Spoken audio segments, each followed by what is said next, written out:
है कि ये ऐसा दर्दनाक वाकया है कि हम जितनी भी इसकी मजम्मत करें वो नाकाफी होगा। हम कम से कम बहादुरगंज में आज उन तमाम मरने वालों के लिए इज़हार ताज़ियत के तौर पर हम 1 मिनट की खामोशी मनाएंगे और उसके बाद मैं अपने मौजू पर आऊंगा।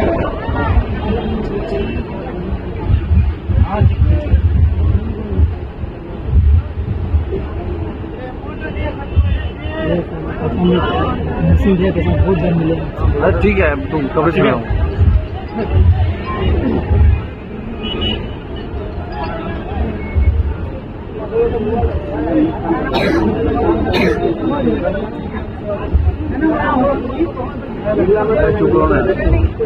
फोन रखा गया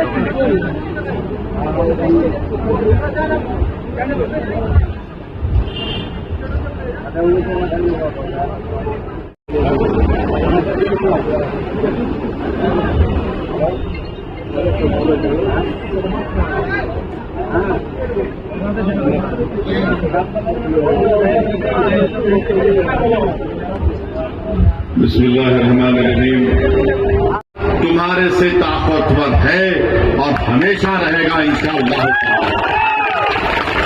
मेरे अजीज दोस्तों और बुजुर्गों, ये अर्ज करना जरूरी था क्योंकि अगर हम ये समझेंगे कि पहलगाम में उत्तर प्रदेश से या महाराष्ट्र से या बिहार से कोई आदमी गया और उसकी मौत हो गई तो हम खामोश बैठ जाएंगे, बल्कि मैं तो ये देख रहा हूं कि पहलगाम का ये वाकया भारत के हर गरीब को, हर दौलतमंद को, हर पढ़े लिखे को, हर किसान को झिझोड़ के रख दिया है। अब हम उम्मीद करते हैं कि हमारी हुकूमत एक मौसर इक़दाम उन पर करेगी, जैसा कि माजी में सर्जिकल स्ट्राइक और बालाकोट भी हुआ था, और जो बैनुल-अक़वामी मुल्कें भारत से कह रही हैं कि पाकिस्तान से बात कर लो। अरे फिर यूक्रेन और रशिया में क्या हुआ? तुमने क्या किया वहां पर? मेरे अजीज दोस्तों और बुजुर्गों, ये हिसास मसला है और इस मसले के ऊपर हमको एक होकर खड़े होना है। ये जरूरी है कि हम तमाम लोग ऐसे वक्त पर अपने इत्तेहाद को मजबूत रखें, और जो लोग इस दहशतगर्दाना हमले के बावजूद भी हिंदू मुस्लिम की बातें कर रहे हैं, मैं उनसे कहूंगा कि अहमकों की दुनिया में बसने वालों, तुम भारत को कमजोर करने का काम कर रहे हो। अगर आज हमारे वतन में इस बड़े दहशतगर्द हमले के बाद भी अगर तुम हिंदू मुस्लिम करोगे तो फिर याद रखो ISI और पाकिस्तान में बैठे हुए दहशतगर्द, वो उनके चेहरों पर खुशियां होंगी। तो आप हम उनसे भी कहेंगे कि तुमको जो कुछ अनाप शराब बकना है, थोड़े दिन खामोश बैठ जाओ, ताकि हम एक मौसर जवाब दे सकें, ताकि हमेशा के लिए इस देश में दहशतगर्दी का खात्मा हो सके। मेरे अजीज दोस्तों और बुजुर्गों, अब बात मुल्क के अंदर की, जो तुम्हारे से ताकतवर है और हमेशा रहेगा इंशाअल्लाह।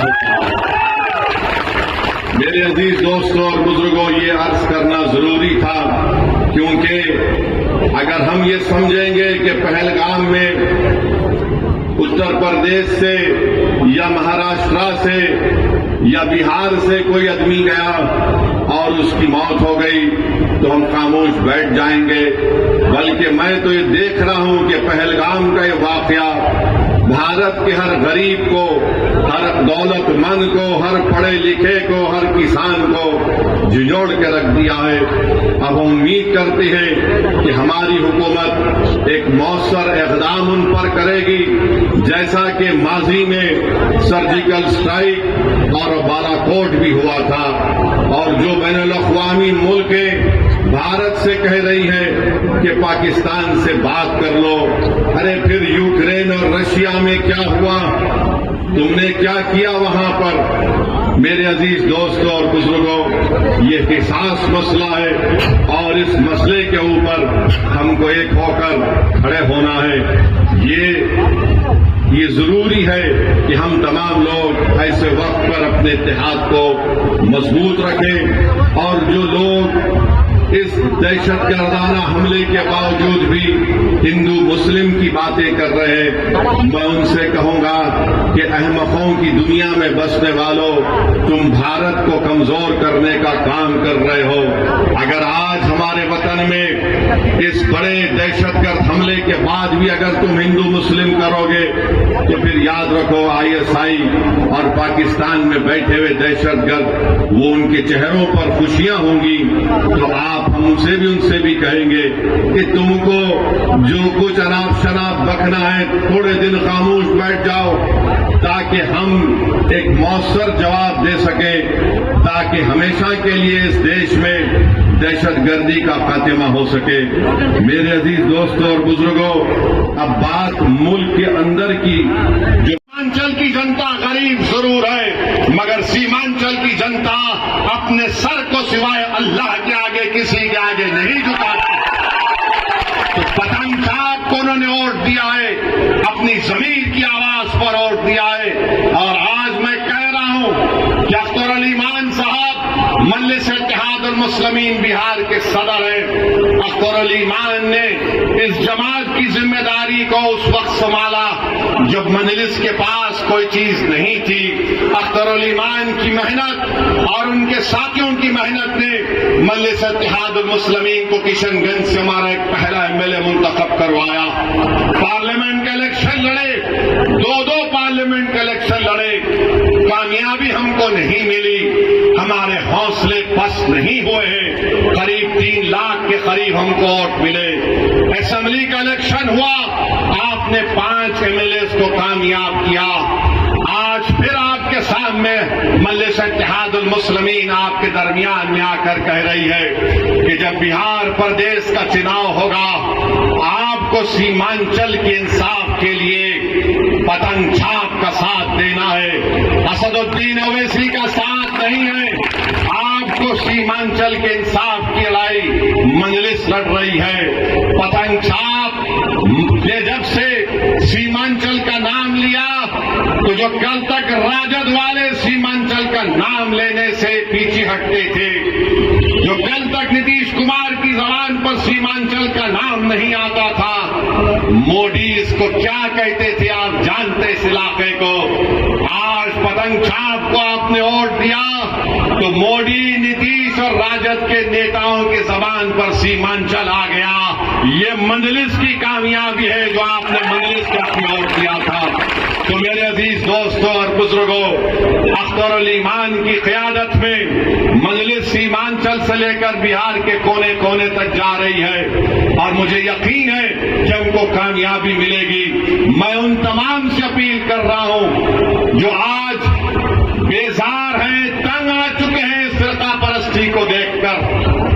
मैं उन तमाम कायदीन से अपील कर रहा हूं जो किसी भी पार्टी में होंगे, मगर आज घुटन उनको महसूस होता है जब वो देखते हैं कि कैसे हमारी आंखों के सामने इस तरह के काले कानून को बना दिया गया।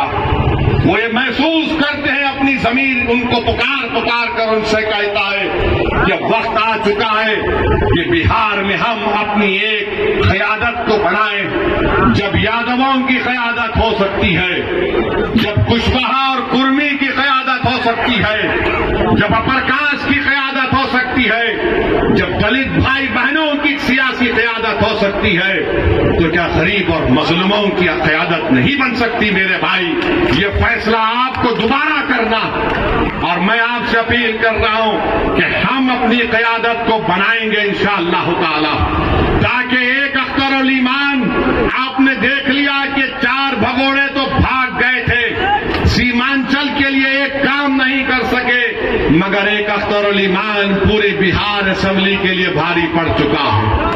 बिहार में अख्तर अली मान लड़ता है सीमांचल की आवाज बनकर। अगर अख्तर अली मान के साथ इंशाअल्लाह ताला बहादुरगंज की जनता तौसीफ आलम को अख्तर अली मान का बाजू बनाकर भिजाएगी।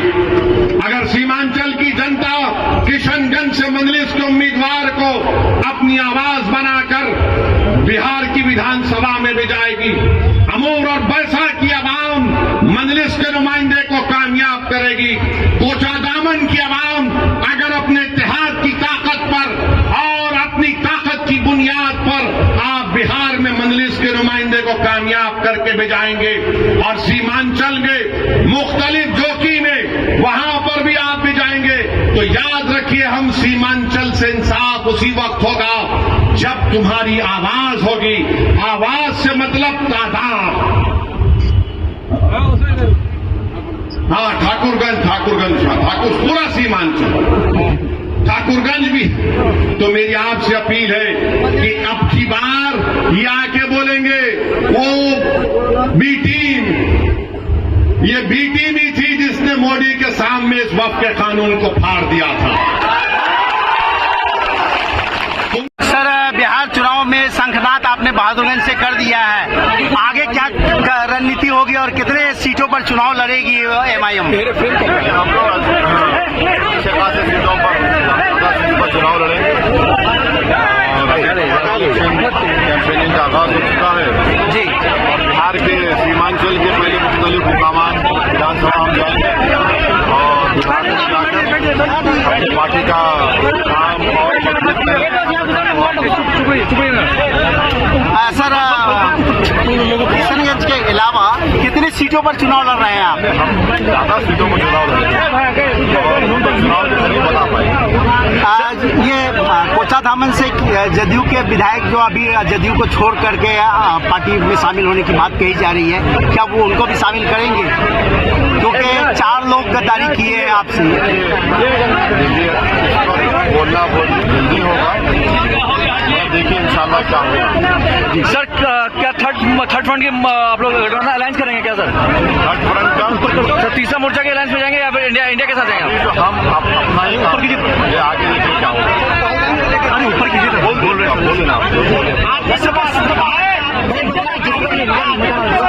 यार वो दिख कर रहा है सर। बिहार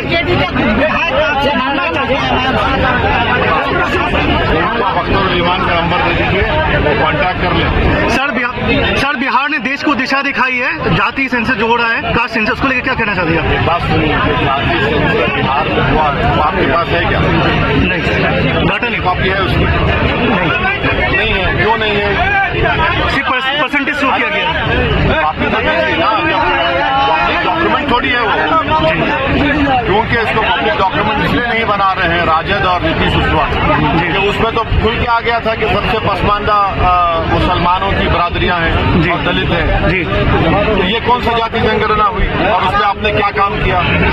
अब जो केंद्र सरकार ने बीजेपी ने तय किया, इसका तो टाइमलाइन दे नहीं रहे। कास्ट सेंसस जरूरी है। आखिरी कास्ट सेंसस हुआ था 1931 में।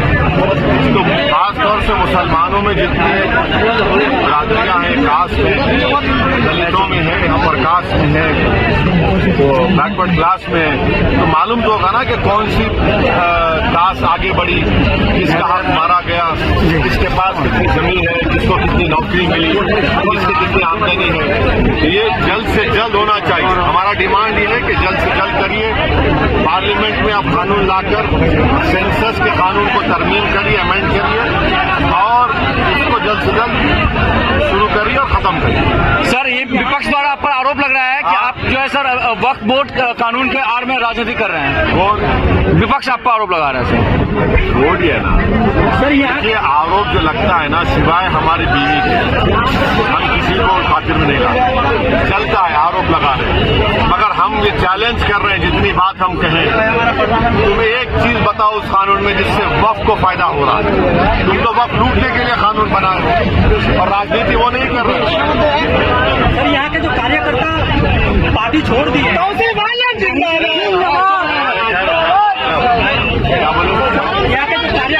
कुछ कार्यकर्ता जो है वो नाराज चल रहे हैं एमआईएम से।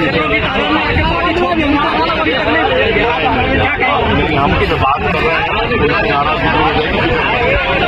धन्यवाद।